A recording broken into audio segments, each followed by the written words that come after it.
Hello, আসসালামু আলাইকুম। সবাইকে তাহরন বালা আসুননি। আমি তো বালা আছি আলহামদুলিল্লাহ। আজকে আমি এই সন্ধ্যার সময় একটা নাস্তা বানাইতেছি, তো ভাবলাম আপনার সাথে শেয়ার করি। এই নাস্তাটা কিন্তু বানাইতে অনেক সময় কম লাগে আর খাইতে অনেক বেশি মজা আর ঝটফট বানানো যায়। যদি মনে করেন যে একজন মেহমান বাসাতে আইছে, তো মেহমানরে বসাইয়া রাখিয়াও কিন্তু এই নাস্তাটা আপনি ঝটফট বানাই দিতে পারবা। তো আমারও অনেক পছন্দ আর আমার আম্মারও অনেক বেশি পছন্দ। আর এই নাস্তাটা আমি বানাইছিলাম আরও অনেক দিন আগে, তো অনেকদিন পরে আবারও এই নাস্তাটা বানাইতেছি। আজকে আমি বানাইমু সুজির পিঠা। এই পিঠাটা কিন্তু অনেক মজা খাইতে। তো এখানে আমি প্রথমে একটা ডিম নিছি, তো ডিমের মধ্যে আমি দিছি 2 চামচ পরিমাণ চিনি দিয়ে ডিমটা ভালো করে মিশিয়ে নিছি। আর এরপরে দিছি আমি এর মাঝে সুজি। তো আপনারা চাইলে এখানে ডিম বেশি করে দিয়া বা সুজি আরও বেশি করে দিয়া বানাইতে পারেন। আর মিষ্টির পরিমাণটা আপনারা ইচ্ছা মতো যে যতটুকু খান। তারপরে আমি ডিমের সাথে সুজি মিশাই দিলাম, পরিমাণ মতো একটু লবণ দিলাম। আর এখানে আমি আবারও দিছি 4 চামচে 2 চামচ গুঁড়া দুধ। তো এগুলা দিয়ে আবারও মিশাই নিতেছি। এরপরে আমি ভালো করে মিশানির পরে আমি আবারও এখানে আরও কিছু সুজি দিয়া দিতেছি। আমার কাছে মনে হইলো যে আর একটু বাড়াইয়া করি, তো অল্প মনে হয়েছিল আমার কাছে, এই কারণে আর কি আরও কিছুটা সুজি দিছি।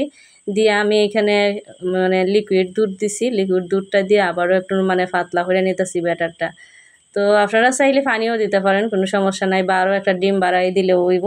তো আমি এখানে দুধ দিয়ে আরও একটু মানে নাড়াচাড়া কইরা একটু পাতলা কইরা নিছি ব্যাটারটারে। তারপরে আমি এখানে চুলার মধ্যে কড়াই বসাইয়া তেলটা হালকা গরম কইরা এরপরে আমি এখন চামচ দিয়ে একটু একটু কইরা দিতাছি। তো আমি চেষ্টা করছিলাম যে একটু গুল গুল কইরা হইব, কিন্তু আমি পারছি না। আমার এটা মানে আবড়া তাবড়া হইছে, মানে সুন্দর হইছে না চামচ দিয়ে যে দিছি আমি আর কি। তো যাই হোক, যেমন হইছে। তো এখন মানে অল্প আছেই করতেইব, তা না হইলে দেখা যাবে উপরটা ফুইরে গেছে কি আর ভিতরে ঠিক মতো হইছে না।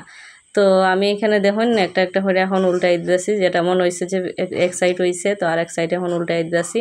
তো এইভাবে আমি এখন বাজিয়া তারপরে নামাই নিমু, তাইলে আমার নাস্তাটা রেডি হয়ে যাবে গা।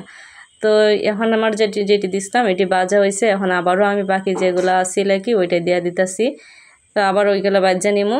আর এই নাস্তাটা আপনারা কিন্তু একবার বাসার মধ্যে বানাইয়া খাইয়া দেখুন, খাইতে কিন্তু অনেক বেশি মজা। আর যারা বানাইছেন খাইছেন তারা তো জানেনই, ভালোই লাগে খাইতে। তো এই যে আমি এখন আবারও এটার উল্টাই পাল্টাইয়া নাইরা দিতেছি। এক সাইড হয়েছে গিয়ে আবারও আরেক সাইড দিছি। তো আমার ভিডিওটা আপনার কাছে কীরকম লাগছে অবশ্যই কমেন্ট করে জানাইন। আর ভিডিও ভালো লাগলে লাইক কমেন্ট শেয়ার করে দিন, আমার পেজটা ফলো করে দিন। আর সুন্দর সুন্দর কমেন্ট করবা আপনারা। সুন্দর সুন্দর কমেন্ট করলে আমার কিন্তু খুবই ভালো লাগে আর আমি সবার কমেন্টে রিপ্লাই দিই। তো এই যে আমি এখন বাইঙ্গে দেখাইতেছি, ভিতরটা একদম কেকের মতো সফট আর উপরটা একটু মশমশা হয়। এটা অনেক বেশি মজা খাইতে। তো এই আছিল আমার আজকের ভিডিও। সবাই ভালো থাকবা আর আমার সাথেই থাকবা। আল্লাহ হাফেজ।